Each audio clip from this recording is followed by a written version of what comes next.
Plymouth Argyle's FA Cup adventure may be over for another year, but they gave the Premier League champions a heck of a shock.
Memories that no one associated with Argyle will ever forget.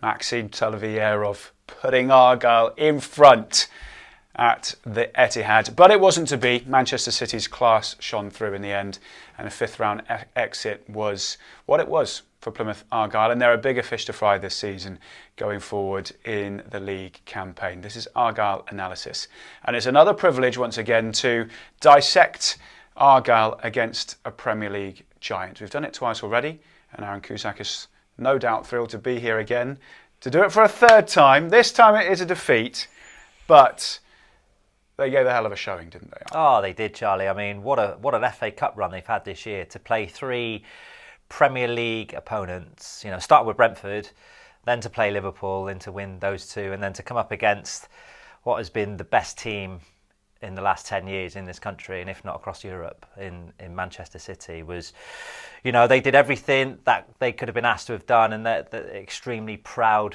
day for everyone associated with the football club. It took Manchester City really until the 90th minute of the game to kill that tie. You know, at 2-1 it's not dead, is it?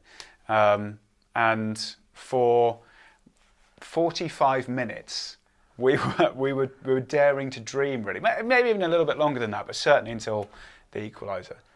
1-0 up at the Etihad, and who knows? We hadn't conceded a goal in the FA Cup until then. Well, I mean, and we made it difficult for them. Like that first half, it wasn't just one-way traffic. You know, Conor Hazard didn't pick save after save after save, you know, at him, but we were resolute. We were difficult to break down, and you could see the frustration from the City players because they were trying to work the ball left, right, couldn't go through.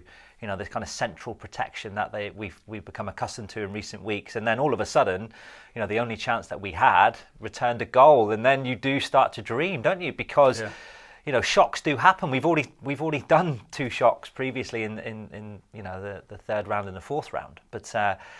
Yeah, we just ran out of steam, didn't we? And likely, you know, as would have happened, Man City just turned that screw in the second half, and they took the game away from us. Yeah. Let's relive the moment, shall we? Why not, eh?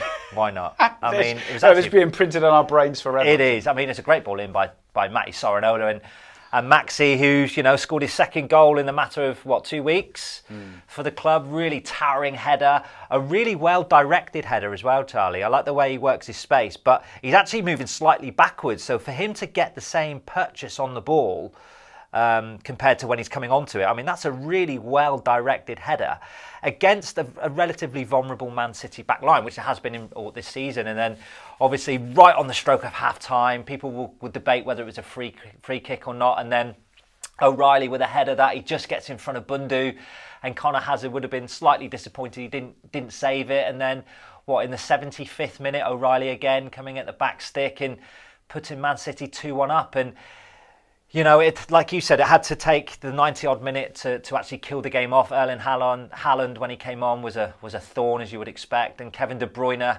for me, capped off a really outstanding second half personally for him. But, Charlie, we're talking about world-class players here, on an Argyle Analysis TV show, and it just goes to show the calibre of the opponent and also the quality of the effort put in by all the players. We are talking about world-class players, but it was a City youngster that, Nico O'Reilly, that got 2 of the goals.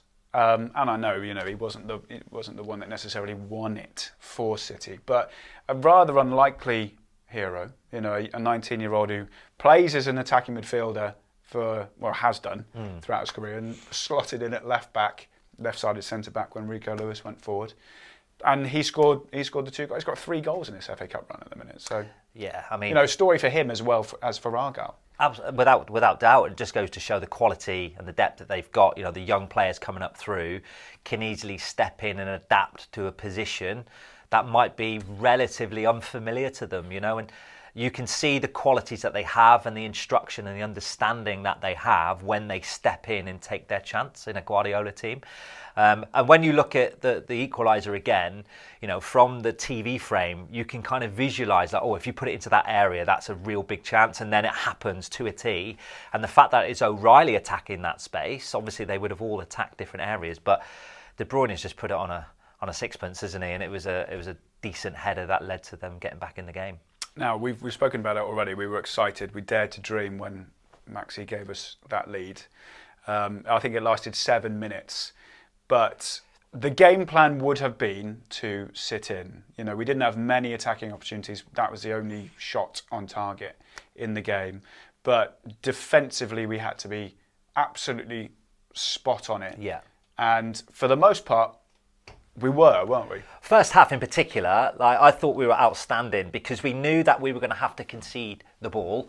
But what they wanted to do is keep the ball as far away from the area as they can, whether they're going wide. So we had 2v1 moments here. This was early in the game. Can you double up on Grealish and Bernardo Silva on the other side? And if you do get done in a 1v1, can your secondary defender? So we've got a moment here with Pleggy just kind of heading it wide.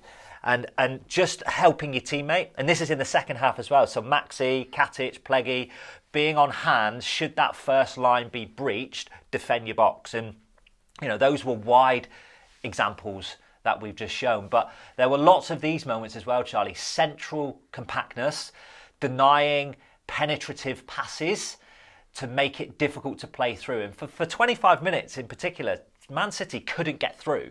They really couldn't get through, and that's testament to keeping a really tight net. So Argyle keeping this tight net where players are aware where they are in relation to space, where the ball is and where they are in relation to each other. And we've got a lovely track here, but look how kind of connected they are. We talk about having a tight net. They all move in unison. They step towards the ball and they deny City space to go through. So good teams will recycle the ball, and that's what Man City did, and that had to do. They had to recycle the ball left and right. There was always going to be a threshold because Argyle would tire, but for the first half in particular, look how disciplined and resolute they were, and that was testament to the organisation, the structure, and the concentration, Charlie, of the players as well. The concentration, especially playing against an opponent of that calibre, to stay concentrated as they did throughout the majority of the game as well, is a real credit to all the players who were out there on Saturday. And, here's a moment here working together to deny them, free space to attack our area. And it was just a real brilliant way of structuring your team. And do you know what, Charlie, as well? Accepting that you're playing against an opponent that is better than you. So you have to adapt to accommodate the best attributes you've got in your midst. Just on Argyle going forward, we know the predicament they're in the league at the moment, and results sort of were mixed over the weekend for them, but they're up against the side that are just above the relegation zone on Tuesday, Hull. They're 3 points ahead of where Argyle are. We spoke about it before the Cardiff game, similar sort of position. You don't want to lose ground against them, but equally you're desperate to try and close that gap and draw them in a little bit more. And they exerted themselves hugely in that game against City.